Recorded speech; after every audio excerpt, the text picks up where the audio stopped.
Hi friends, welcome to Sharon vlog. இன்றைக்கி நம்ம ஷேரன் விலாகில் ரொம்ப சாஃப்டான நல்ல ப்ளஃபியான ராகி மாவு வச்சு ரொட்டி எப்படி செய்கிறதுன்னு தான் இன்றைக்கி நம்ம பார்க்க போகிறோம். பொதுவாக நம்ம சப்பாத்தின்னா கோதுமை மாவு மைதா மாவில் தான் செஞ்சுருப்போம். ஆனால் இன்றைக்கி நம்ம ரொம்ப வித்தியாசமாக ரொம்ப ஹெல்த்தியாக ராகி ரொட்டி எப்படி செய்கிறதுன்னு இன்றைக்கி நம்ம பார்க்க போகிறோம். இது வீட்டில் எல்லோரும் ரொம்ப கேட்டு வாங்கி சாப்பிடுவாங்க. கொஞ்சம் கூட நம்ம எண்ணெய் சேர்க்காமல் இன்றைக்கி செஞ்சுருக்கோங்க. ரொம்ப ஹெல்த்தியாகவும் இருக்கும். வீடியோக்குள்ளே போகிறதுக்கு முன்னாடி நீங்கள் இப்போ தான் நம்முடைய சேனலை ஃபஸ்ட் டைம் பார்க்குறீங்கன்னா சப்ஸ்கிரைப் பண்ணுங்கள், பக்கத்தில் இருக்க பெல் சிம்மில் கிளிக் பண்ணுங்கள். இப்போ வாங்க எப்படி செய்கிறதுன்னு பார்க்கலாம். ஃபஸ்ட்டு இந்த ரெசிபி பண்ணுறதுக்கு ஒரு கடாயில் 1.25 கப் அளவு தண்ணி சேர்த்துக்கோங்க. எந்த கப்பில் நீங்கள் ராகி மாவு எடுக்கிறீங்களோ அந்த கப்பால் அளந்து எடுத்துக்கோங்க. அதாவது ஒரு கப் ராகி மாவுக்கு 1.25 கப்பு தண்ணி கரெக்டான அளவாக இருக்கும். இப்போ இது கூட அரை டீஸ்பூன் உப்பு, கூடவே ஒரு 1/4 டீஸ்பூன் எண்ணெய் சேர்த்துக்கோங்க. நீங்கள் எண்ணெய்க்கு பதிலாக நெய் கூட சேர்த்துக்கலாம்.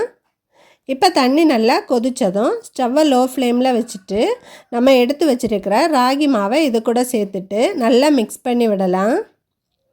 இது ஒரு நல்ல மாவு பதத்துக்கு வர்ற வரைக்கும் நல்லா மிக்ஸ் பண்ணி விடுங்க.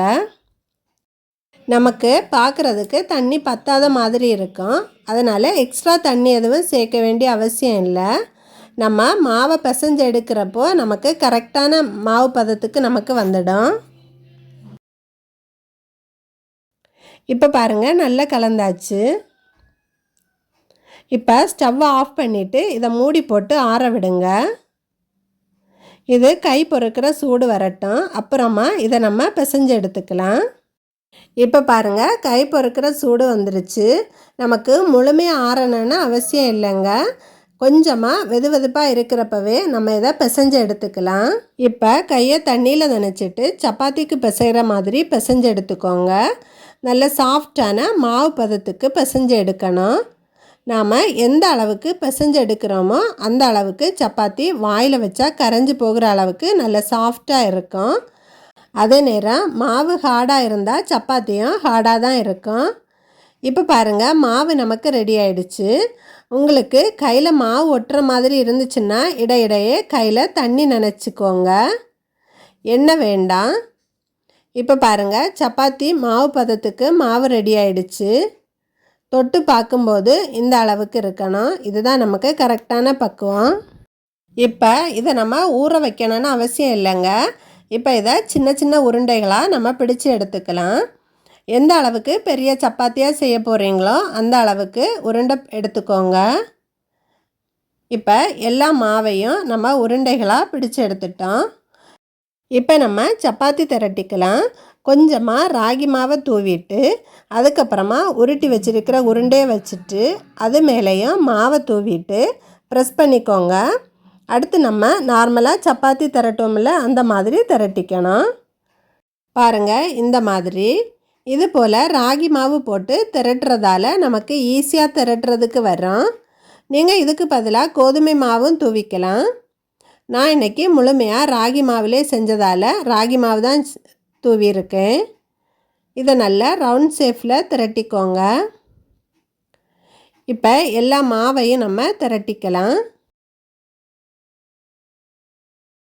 இப்போ ஸ்டவ்வில் ஒரு தோசைக்கல் வச்சுக்கோங்க. தோசைக்கல் நல்லா சூடானதும் நாம் திரட்டி வச்சுருக்கிற சப்பாத்தியை நம்ம அதில் போட்டுக்கலாம். ஸ்டவ்வை மீடியம் ஃப்ளேமில் வச்சுக்கோங்க.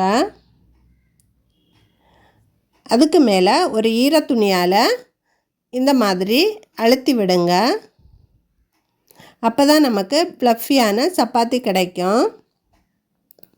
நான் நார்மலான ஒரு ஒயிட் கிளாத் தான் எடுத்திருக்கேன். அதை பச்சை தண்ணியில் முக்கி நல்லா பிழிஞ்சு எடுத்திருக்கேன்.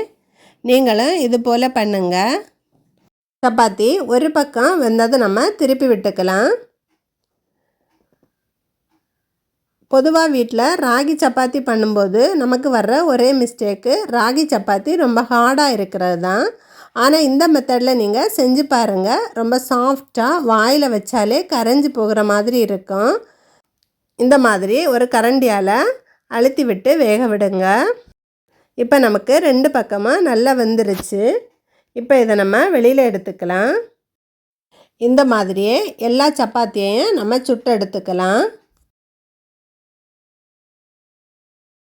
இப்போ நமக்கு ரொம்ப ரொம்ப சாஃப்டான ஹெல்த்தியான கேழ்வரகு சப்பாத்தி சூப்பராக ரெடி ஆயிடுச்சுங்க. கண்டிப்பாக நீங்களும் இதை ட்ரை பண்ணி பாருங்கள். எப்போவுமே கோதுமை மாவில் செய்கிறதுக்கு பதிலாக வித்தியாசமாக இந்த மாதிரி செஞ்சு கொடுங்க. டயட்டில் இருக்கிறவங்களுக்கு இது ரொம்பவே நல்லது. வீட்டில் குட்டீஸ் முதல் பெரியவங்க வரைக்கும் ரொம்ப விரும்பி சாப்பிடுவாங்க. கண்டிப்பாக நீங்கள் இதை ட்ரை பண்ணி பாருங்கள். இந்த வீடியோ உங்களுக்கு பிடிச்சிருந்துச்சுன்னா இந்த வீடியோக்கு ஒரு லைக் கொடுங்க. உங்கள் ஃப்ரெண்ட்ஸுக்கு ஷேர் பண்ணுங்கள். செஞ்சு பார்த்துட்டு எப்படி இருந்துச்சுன்னு கமெண்ட் பண்ண மறக்காதீங்க. தேங்க்யூ.